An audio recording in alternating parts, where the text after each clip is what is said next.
এই খেজুর ছোটোবেলায় অনেক সময় চলে যেতাম মাঠে। যখন ছোট ছিলাম তখন মাঠে চলে যেতাম এই খেজুর পাড়ার জন্য।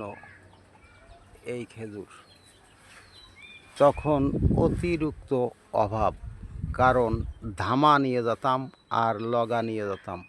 পাকা খেজুরগুলো পাড়ে পাড়ে বাড়ি নিয়ে আসতাম। তাই বাড়ি নিয়ে আসলে চাল কুটিয়ে এবং নারকেল কুড়াইয়ে ঢেঁকিতে দিয়ে আর কি মা ফুফুরা ছাতু তৈরি করে দিত। সেই ছাতু খেয়ে অনেক সময় অনেকেই আর কি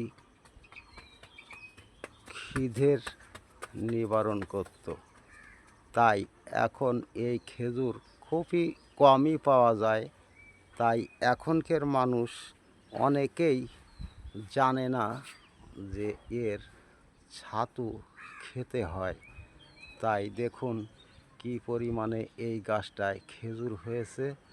তাই ছাতু এখন মানুষ খায় না, কারণ এখন দেশে কোনো অভাব অভাব অভাব নেই।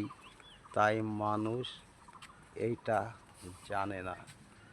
দেখুন খুব সুস্বাদু লাগতো খেতে এর ছাতু। তাই এখন খেজুর খুব কমই পাওয়া যায়, মানুষ খায় না।